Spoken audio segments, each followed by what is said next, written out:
Aujourd'hui, on est sur TikTok, les copains, et on va regarder un influenceur qui fait des micro-trottoirs qui sont extrêmement pertinents et intéressants.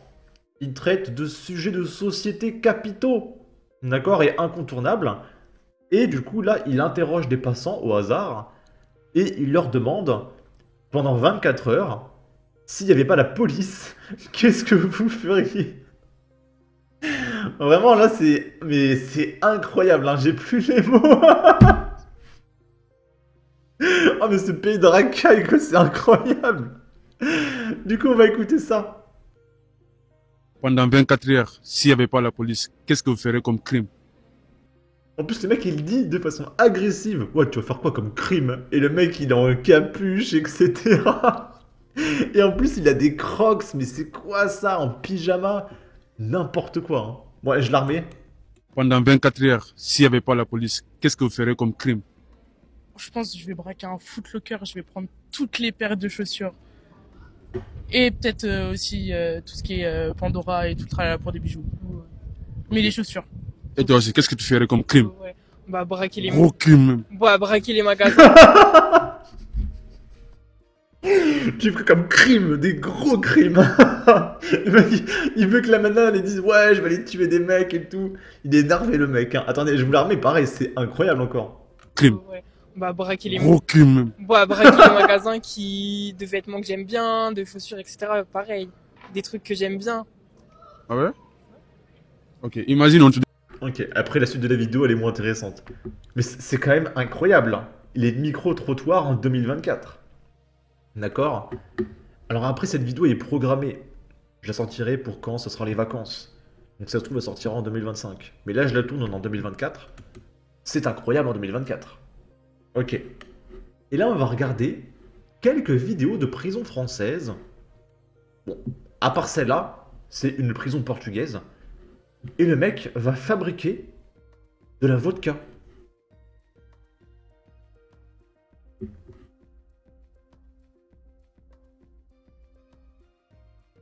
Je sais pas comment ça marche, hein.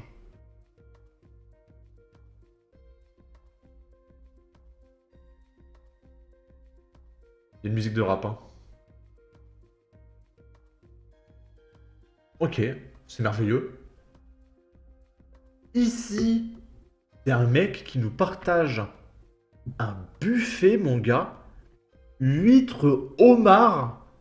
Et ça, je sais pas ce que c'est parce que je suis trop pauvre, d'accord? Je sais pas si c'est de la truffe ou des trucs comme ça, mais je suis pas expert en richesse, d'accord? Mais lui, mais... J'ai du mal, c'est vraiment en prison française, ça? Huîtres et homards? J'ai du mal à y croire tellement que c'est surréaliste. Dites-vous que même dehors, il y en a, ils ont pas assez pour acheter le gâteau. Pareil, musique de rap. Là, je sais pas, c'est un méga poulet avec des patates, c'est ça? Je suis trop pauvre hein, pour connaître ça. Oh, là, tellement de fruits, du melon, de l'ananas, avec des petits cure-dents sur les framboises et tout. De l'orange, des toasts et tout. Les champagnes, etc. On est en prison, hein. Et là, des desserts, hein, des tiramisu, j'ai l'impression.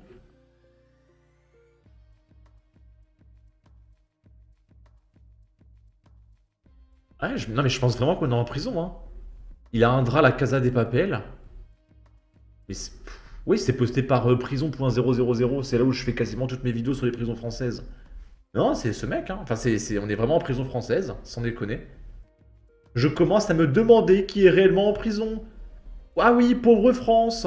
Et le juste et la vraie justice. Comment tu peux faire entrer des fruits de mer frais? Ça veut dire qu'un maton est allé lui chercher le soir et lui ramener.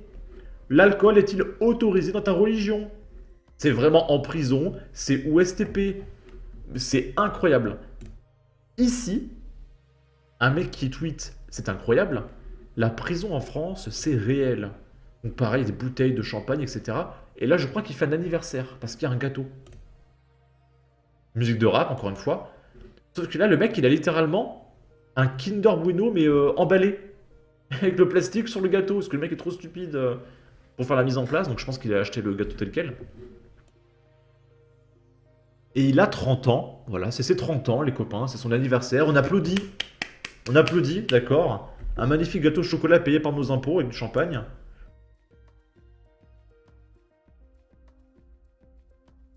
Ah, les confettis, là, qui... Les fusées. Ah, il s'éclate, hein. Mais c'est du délire. Il est pas en prison. T'as cru qu'il s'était échappé. Comment il laisse rentrer de telles choses en prison? Imagine, le mec s'en sert pour couper quelqu'un. Mais parce qu'en plus, c'est des bouteilles en verre. Et si, c'est vraiment les prisons françaises, hein, c'est le même mec. C'est prison.000. On est vraiment en prison française, hein, sans déconner. Les gens ont de mal à le croire, mais sans déconner, hein. Là, service de livraison à la prison de Valenciennes dans le 59. Donc c'est des mecs qui balancent la marchandise. Musique de rap, comme d'hab. Il y a aucune sécurité, pas de voiture de police, de vigile, il n'y a rien. Donc les mecs, ils vont littéralement se garer en face de la prison. Il n'y a rien. Il n'y a pas de caméra, et que dalle.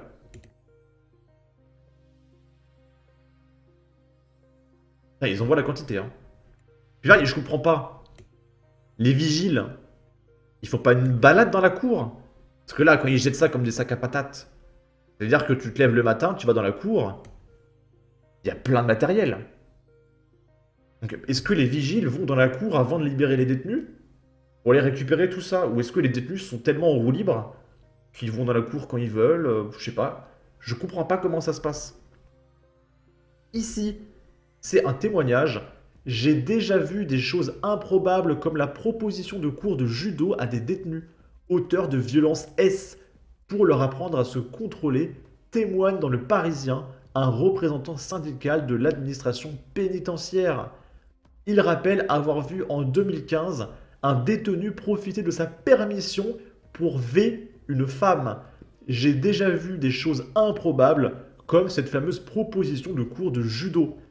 Il a fallu que nous intervenions pour que ce stage, qui allait probablement plutôt leur servir à maîtriser leurs victimes, soit annulé, se souvient-il. Parce que oui, si le mec est expert en sport de combat, bah il va neutraliser ses victimes en fait. Mettons l'argent plutôt à destination des jeunes ou des personnes âgées que pour des activités de loisirs pour des détenus. Enfin, juste, non même pas. Avec cet argent, tu taxes moins les Français. Plutôt que de donner de l'argent. En fait, là, ils réfléchissent à comment on peut distribuer le pognon. Non! On récupère l'argent et on taxe moins les Français. Est-ce que c'est possible? Est-ce qu'on peut faire autre chose que dilapider le pognon des gens? Éventuellement. S'il vous plaît. Alors que les envoyer déminer les théâtres de guerre pollués par des dizaines de millions de mines serait bien plus productif pour l'humanité. Mais non, la gauche bourgeoise leur apprend à mieux violenter leurs futures victimes.